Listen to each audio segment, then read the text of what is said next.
steel gate is the first thing visitors see. It has to go. The gate she was pointing at bore a large sign, Pipeline Easement.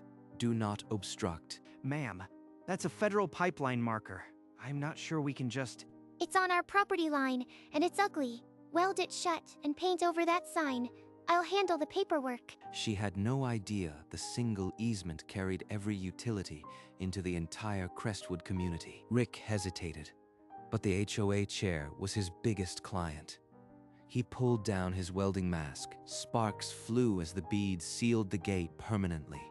The access road beyond it vanished behind a curtain of locked steel. Now paint over that silly warning. I want it to blend in. A gallon of gray paint swallowed the federal pipeline marker, the text dissolving under the brush. By sunset, the gate looked pristine, and no utility crew in the world could open it. The gate's been welded shut. The federal marker is painted over. This is a catastrophe waiting to happen. Where the warning sign once stood, a smear of gray paint covered the spot.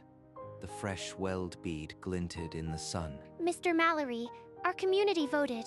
That eyesore is gone. The board approved my decision. You just trapped the main gas valve, water pump, and three-phase power line behind that gate. The whole community is at risk. Nonsense. That utility nonsense is on your land, not ours. We improved our side. Good day. She doesn't understand. The easement isn't part of the HOA. It's the lifeline for every house in there. Behind the gate, a 30-foot wide ribbon of land snaked through the subdivision. Gas mains, water pipes, fiber optics, all buried in a single corridor. Without access, the pressure relief valves can't be serviced. It's a bomb with a timer I can't stop. He had no authority to cut the weld himself, not without triggering a federal trespass charge. The HOA had locked him out of his own easement. All he could do was wait for the inevitable, and hope the failure came slowly enough that someone would listen. That afternoon, a routine pressure relief cycle on the gas main triggered an automatic shutdown protocol. A sensor detected overpressure. I got the alert. Valve Station 7 is locked out. I am heading there now. When Mike arrived at the easement entrance, the sight stopped him cold. A thick weld sealed the gate shut. Who did this? This gate is supposed to be accessible at all times. It's Catherine Whitfield, the HOA chair. I warned her it was a catastrophe waiting to happen. The relief valve is 100 yards behind that gate. We have 20 minutes before the system shuts off. Gas to the whole community. Behind the gate, the valve station sat unreachable, pressure gauges creeping into the red zone. I need a cutting torch. But even if we cut the weld, the valve might be damaged from the pressure spike. I've got a torch in my barn, but the path around the easement is blocked with snow. The countdown started. 600 homes were about to lose heat in the dead of a Colorado winter. The automatic shutdown activated.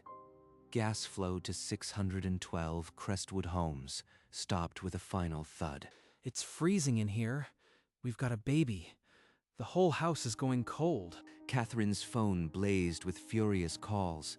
She convened an emergency HOA call, voice tight with blame. This is Edward Mallory's doing.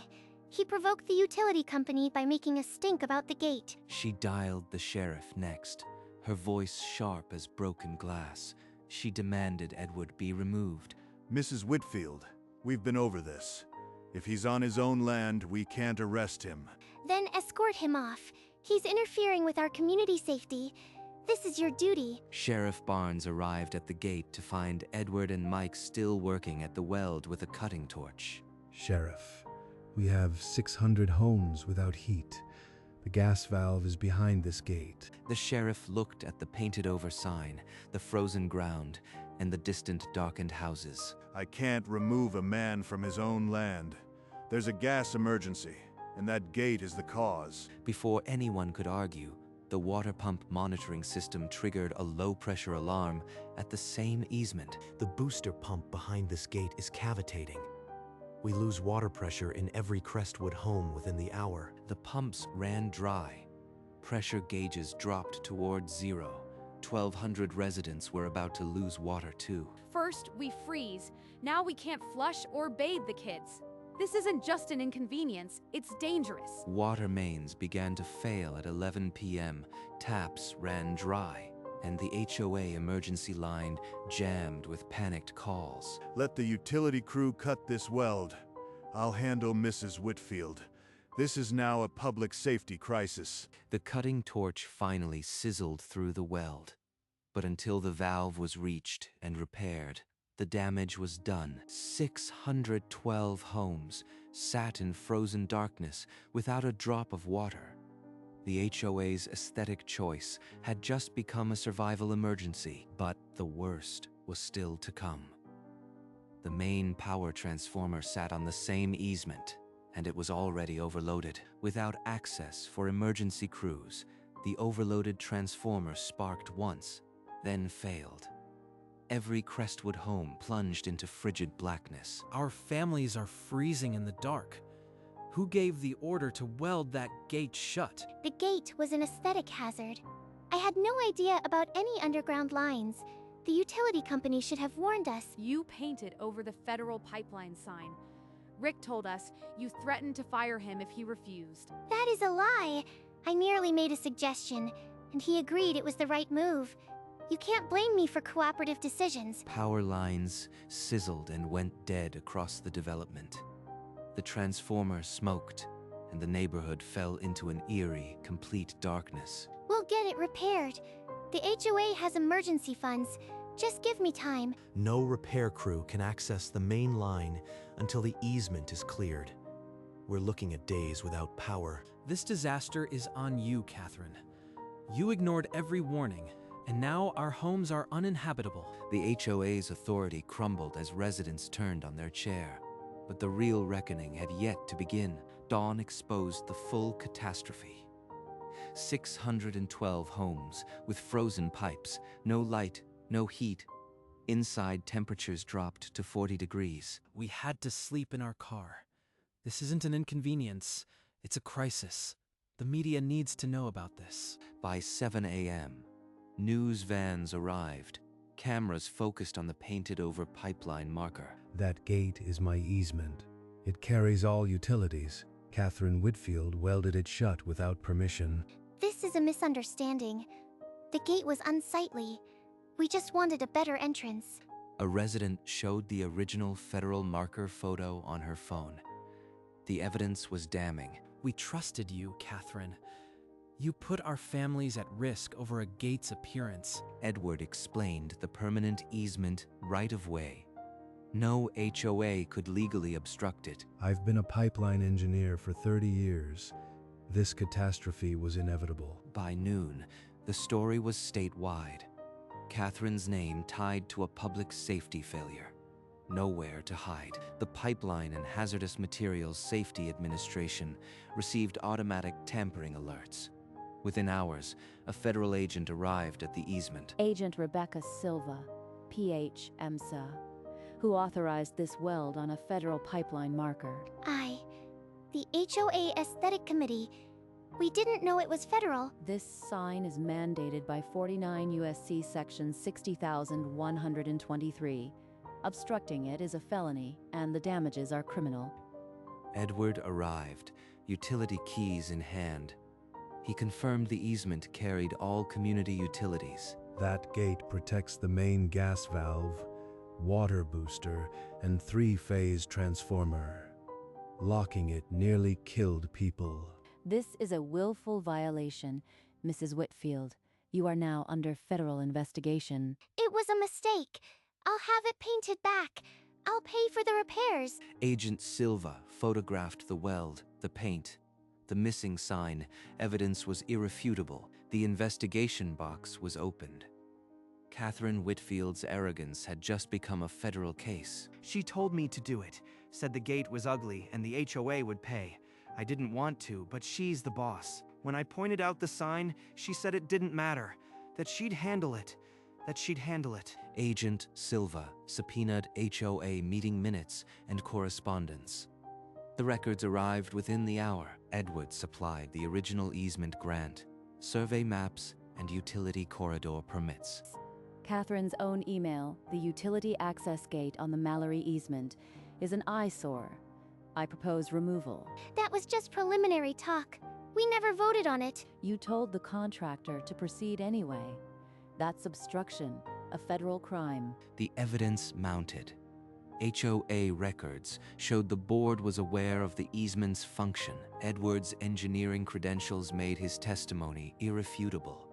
The easement was vital. The federal probe widened. Catherine's direct role was documented, and the HOA's liability snowballed. Edward, you are the only certified pipeline engineer with easement access rights. We need you to oversee the repairs. Legally and practically, you are the only person who can clear this easement without further violations. The utilities regional director, on speaker, offered a consulting contract at emergency rates. $300 an hour, plus the authority to review all future HOA plans that touch this corridor. They want me to fix the mess they created, but it's also the only way to make sure this never happens again. The contract gave him full design review power over any HOA architectural decision affecting the utility corridor. I'll need full indemnity and a direct line to emergency ops. No more committees. The PHMZ will support that. We need this easement permanently secured. This is more than money. It's a chance to safeguard 30 years of pipeline work. He held the power to restore the community, or to watch it pay for its arrogance a little longer. We need a vote to suspend Catherine. She acted alone, and now we're facing a federal crime. She painted over a federal sign. We have no heat, no water, no power. This board must act. You can't do this. I was improving our community. The board voted. Catherine Whitfield was suspended immediately, stripped of all HOA authority. Edward, we need you. The board will pay whatever it takes to get the gas and water back on. I'll clear the easement, but my condition is permanent architectural review authority over this corridor. No HOA decision without my sign-off. That's unilateral control. The HOA won't agree to that. Your HOA caused a disaster. I am the one who can fix it. Those are my terms. The board, cornered by the crisis and federal pressure, reluctantly accepted his demands. Edward Mallory now held the final say over every architectural decision touching the easement, a permanent shift in power. Edward signed the consulting agreement at the gate, his signature unlocking emergency authority. We open the gate with a cold cut. No sparks near the gas line. I'll supervise every inch. Rick, cut along the original seam. Slow and steady. Any vibration could damage the valve. The saw bit into the old weld. Edward watched the pressure gauge on his tablet with hawk-like focus. The cut section fell away. Edward inserted his utility key and slowly reopened the main gas valve. Gas whooshed through the line. Pressure stabilized. The first pilot lights flickered to life in Crestwood. The furnace just kicked on. We have heat, thank God. Gas is back. Now we bring the water booster online. Then the transformer. You just saved 1,000 people from freezing. Thank you, Edward. But the job was only half done. Water and power still waited behind that easement, and so did the federal reckoning. Prime the booster. 10% increments. No faster. One surge could shatter the old cast iron joints. The pump hummed to life. Water pressure built slowly, filling empty pipes. At 40 psi, the system locked. We got the transformer cooling fan swapped. Enclosure seals are intact. You are clear to energize from the substation. Edward walked the easement, binoculars in hand, scanning every splice and insulator for hidden damage. The kitchen lights just flicked on, and the refrigerator started humming. We've got power. Hot water's back too. The kids can bathe after 2 days in 40 degrees. This feels like heaven. A cheer echoed down the street. Residents emerged from cold homes, clapping and hugging shocked utility workers. All 3 utilities are restored, but the HOA's problem isn't solved. The fence is open, but the courtroom door is still wide. Agent Silva's report was complete. Catherine's direct orders, the welded gate, the obscured marker, all documented as a federal felony. Restoration was only the first act. Justice, Edward knew, would be the second, and it was already on its way. Before dawn, the U.S. Attorney's Office filed the warrant. Agent Silva's evidence left no room for doubt. Mrs. Whitfield, you are under arrest for obstruction of a federal pipeline easement. Please step outside. This is absurd. I improved the property. Call my attorney. You can't do this. Sheriff Barnes, who once questioned Edward on this very road, now read Catherine her rights with grim authority. 24 neighbors watched in silence as their HOA chair was placed in the back of the patrol car. She tried to bury me. Now the law is burying her. I feel no joy in this. The charge was a federal felony. The HOA itself now faced a restoration bill that would star in its worst nightmares. The obstruction cost the utility company millions in emergency repairs. The HOA's insurance won't cover willful acts. We're looking at 14 million? How can a single gate cost that much? Catherine's silhouette behind the cruiser's rear window vanished as it turned the corner. The legal reckoning had just begun. The federal penalty arrived in a single-page letter. $14 million for willful obstruction of a pipeline easement. The insurance adjuster said intentional acts aren't covered. We're liable for every cent. That's over $22,000 per house. There's no way half these families can afford that. The entire HOA board resigned within the hour. Not one member wanted their name on the coming special assessment. Edward's contract was formalized. He now held permanent architectural review authority over every inch of the easement. No fence, no gate, no landscaping within 30 feet of this corridor without my signature. Ever. So the same man we tried to run off our land now decides what we can and can't build. He saved us. And if we'd listened to him instead of Catherine, we wouldn't be facing bankruptcy. Edward bolted a new sign to the gate. Federal pipeline easement.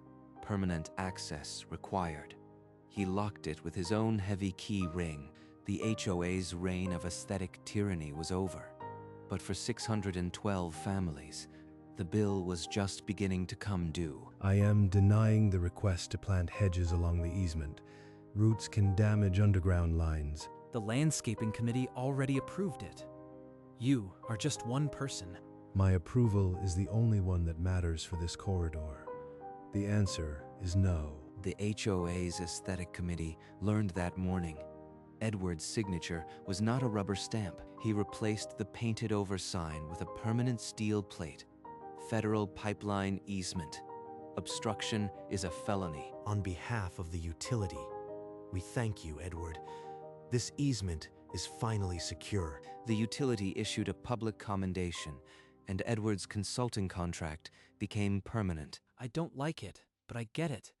If this prevents another disaster, maybe it's worth it. Crestwood learned to live with its new gatekeeper. The easement would never be touched again without his knowledge. The gate that once triggered a catastrophe now stood as the community's most visible reminder of who held the real power. We need to dissolve the HOA. It caused a $14 million disaster and left us holding the bag. We need a structure that puts safety first, not aesthetics.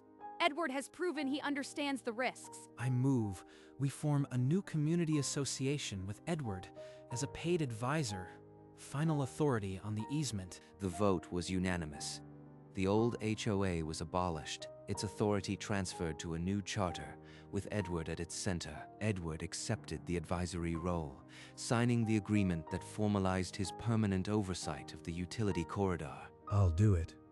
No more gates, no more paint. This corridor will stay open, and every plan goes through me. We owe you more than a contract. This community would have frozen without you. The new association drafted a charter that gave Edward veto power over any project within 100 feet of the easement. He received a certificate of authority from the utility, making his review decisions legally binding. The Crestwood Association rose from the ashes of the HOA, with a pipeline engineer as its silent guardian. 3 months after her arrest, Catherine Whitfield stood in federal court, her designer blazer gone, replaced by an orange jumpsuit. The defendant willfully obstructed a federal pipeline easement, causing catastrophic utility failure for 612 homes. I never thought anyone would get hurt. It was just a gate. Please, have mercy. She still only sees herself, not the families who shivered in darkness, not the $1 million disaster she caused. The judge accepted her guilty plea on one felony count of obstruction under 49 U.S.C. Section 60,123. Sentence: 3 years federal prison, $500,000 restitution to the Crestwood Community Relief Fund. 3 years? For a gate? This can't be real. I have a family. The law doesn't grade on intention. Your actions blacked out an entire community. It's over. The easement is safe and the law worked. I can finally lay this to rest. As the bailiff led Catherine away, Edward exchanged a silent nod with Agent Silva. Justice had been served. A week after the sentencing, Edward walked the entire easement from gate to transformer, Mike and Agent Silva beside him. Every marker must be tamper-proof. We'll install breakaway locks and reflective federal signage every 50 yards. They added bollards and a tamper alert system. Any vibration or cutting would trigger immediate alarms to the utility in PHMSA. PHMSA will add this corridor to its routine patrol schedule. 2 inspections a month, unannounced. So the same corridor that was nearly destroyed by one committee's vanity now gets federal patrols. Irony is a harsh teacher. Here is your official compliance certificate. This easement is now the gold standard for the entire region. The $14 million penalty was being paid in installments over 10 years, a permanent line item on every Crestwood homeowner's assessment. Edward walked the easement one final time alone, his heavy key ring jingling with each step, the dedicated breeze carrying the scent of pine and fresh paint. My work here is done. The gate is open, the signs are clear, and the law stands guard. For the first time in months, Edward Mallory locked the gate with no fear it would be touched. The easement was finally secure. Evening found Edward on his ranch porch, an old leather map case open beside him, the scent of pipe tobacco still clinging to the paper. Grandpa's survey map saw 40 years of quiet. Then 1 week of chaos nearly erased it forever. He traced the thin easement line with a finger. Federal law now guarded every inch of that 30-foot corridor. I did what I was trained to do. Safeguard what matters. The gate is open, the signs are clear, and the record is set straight. In the distance, the lights of Crestwood blinked on, warm, steady, uninterrupted. Those lights are on because of what we did. Not just me, but Mike, the sheriff, even the residents who finally demanded the truth. He folded the map along its creases, tucking it back into the leather cover his grandfather had stitched. I am not bitter. She's paying her debt. The community is whole, and the land is as it should be. Open. A rare smile creased his face. Not victory, just the quiet satisfaction of a job done right. He leaned back, letting the porch creak under his weight. There was nothing left to guard tonight. The following Saturday, a small crowd gathered at the gate. No politicians, no cameras, just neighbors and a folding table with coffee. Edward, this plaque is from all of us. You stood up for this easement when we couldn't see past a coat of paint. The brass plate read, Edward Mallory, guardian of the easement. for safeguarding our community with gratitude. I didn't set out to be anyone's guardian. I just knew what could happen if that gate stayed sealed. And you were right. We put looks over safety. Never again. Applause rippled through the quiet morning. No speeches longer than a handshake. The gratitude was in the turnout. Then they unveiled a small sign they'd hung below the federal plate. It said, Easement Manager, Edward Mallory. My name on the gate, not as a warning, but as a promise that it'll never be locked again. The ceremony dissolved into coffee and quiet talk. Neighbors took photos with Edward by the open gate, and when the last car left, Edward stood alone by the gate, plaque under his arm, looking at the nameplate that sealed his legacy. As the afternoon sun dipped behind the Rockies, Edward lingered at the gate, the plaque heavy under his arm. He set the plaque aside on a post and pulled out his heavy key ring, the same keys that had opened the easement when no one else could. One by one, he checked the locks, ensuring every point of access was secure yet open for any utility crew. The new federal sign gleamed orange in the late light, its warning clear for anyone who might ever think of blocking this corridor again. He closed the gate with a soft click, not to bar entry, but to mark the boundary between responsibility and negligence. 50 years of easement history, and now it's safer than ever. Grandpa would be proud. He turned and began the short walk back to his ranch house, the sound of gravel under his boots, the only noise. Behind him, the gate stood open, the lights of Crestwood flickering to life in the twilight. No one would ever weld it shut again. The camera pulled back, rising above the utility corridor, showing the thin ribbon of land that carried gas, water, and power safely. And Edward Mallory, the retired engineer in a red flannel shirt, became the quiet custodian of a lesson written in steel. Some things are too important to be pretty.